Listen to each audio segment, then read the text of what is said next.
It all started in the 1970s when William Afton created Fazbear Entertainment with his friend Henry Emily, and they engineered two spring lawsuit mascots, Bonnie and Fredbear, which gained popularity in Utah, and they began to open more restaurants. Our story begins not in the 1980s, or even in the 1970s, but all the way back in the 1930s. It was the throes.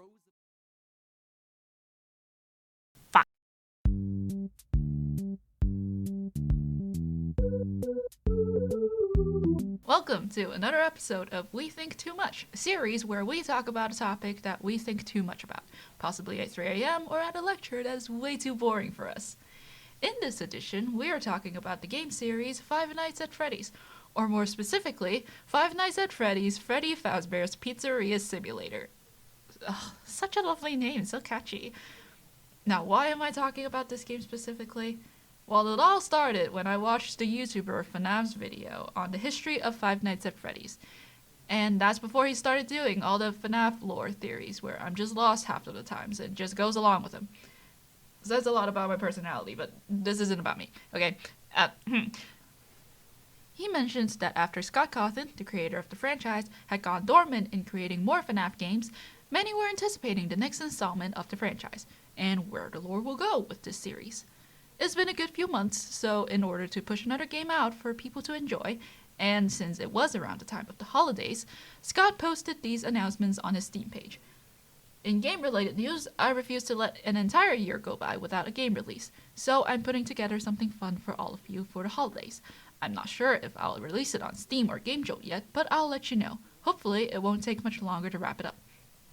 In another announcement, hey guys, I just wanted to give an update on the Pizzeria Simulator.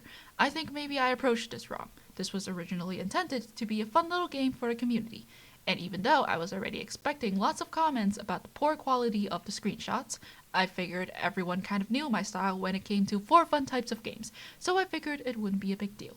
But maybe I should have been more direct from the beginning about this. This wasn't supposed to be a major release, this is just a game for the community. Something light and without much consequence. But just accept my apology in advance if this was hyped to be more than it was. This should be viewed as something fun for the community and just something to pass some time. Smiley face. Thanks guys.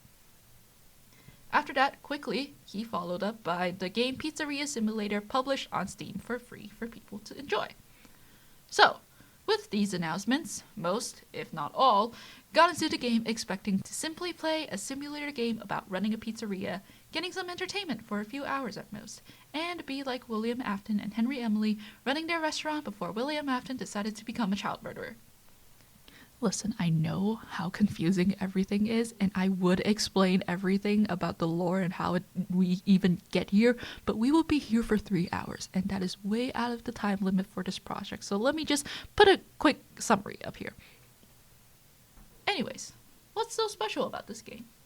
Like I said, Scott Cawthon published this game for free, telling everyone, hey, there's gonna be no lore in this game is just gonna be for the holidays, no blood, no horror, nothing, just come on in and pass the time while I work on something else.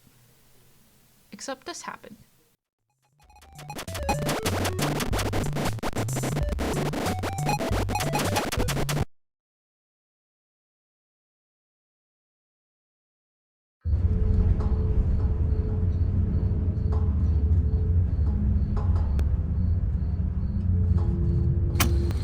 Begin audio prompt in 3, 2, 1. Yeah. And after seeing this, and continuing to play this game, and knowing that Scott Cawthon explicitly said there's gonna be nothing special about this game, made me scream in the best way possible. Now let's get into the premise of this game. You're a franchisee of Fazbear Entertainment's new restaurant, and you're learning how to run this thing. Easy, right? No.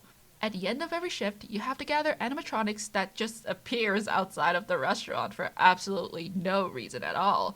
And to save expenses, like typical Fazbear Entertainment style, you have to salvage them and make them your restaurant's animatronics, which means you need to do tests on them and make sure they're not dangerous. Except they're still very dangerous because before you close your shift, you need to run through tasks like printing posters, getting sponsors, running through maintenance, and these noises in your office will attract the animatronics to kill you through the vents. So fun, right? So easy. Anyways, we get an idea about the game now. which completely contradicts our assumption and reassurance from the game creator. Not only that, as we play the minigames within Pizzeria Simulator, so much of the FNAF lore comes out of it, like the Fruity Maze arcade game and Midnight Motorist, that we managed to tie nearly all the knots of the story from the previous installments. Later on, people figured out that we're playing as William Afton's son, Michael, running this restaurant in order to find his father to get some closure after he disappeared on him. And since the game's restaurant has basically the same name as the restaurant his father used to run, and it came out of nowhere, Michael Afton decided to work there now. Look, I know how out of left field all of this sound, and I am so sorry, Michael. This is so confusing. I swear it makes sense. And Michael, my prof, not Michael Afton. Oh god, this just got more confusing. However, we also learned that he came to work not really expecting much, because from all the previous FNAF games, he couldn't find his father or even get an idea of where he ended up again and again. So, just like us players, he came into this job with no expectation, and he would just go through the motions like his previous jobs. Except, by the end of the game, this happened. Watch, listen, and be full. Connection terminated. I'm sorry to interrupt you, Elizabeth, if you still even remember that name.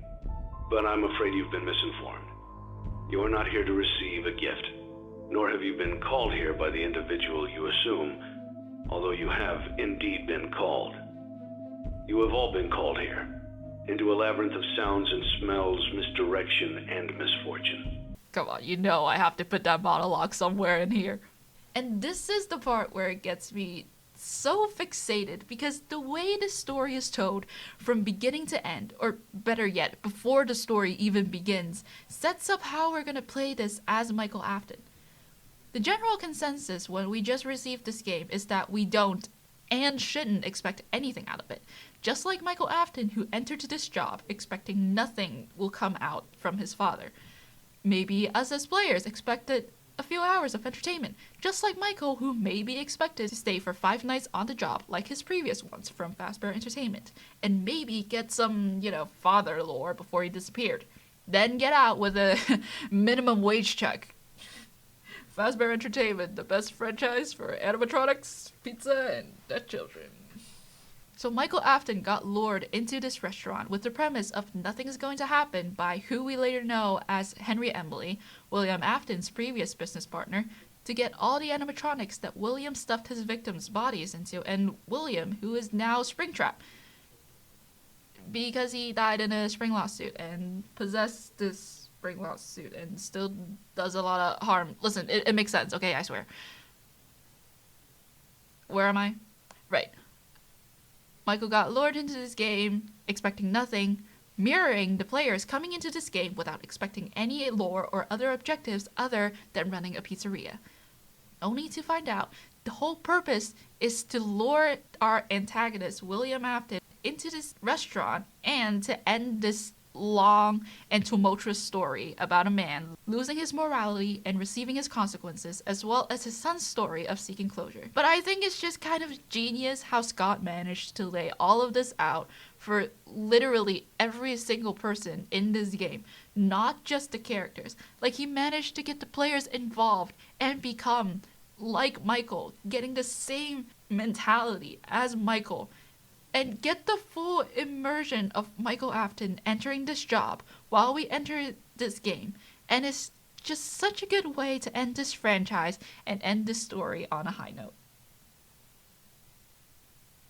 Why do I hear boss music playing?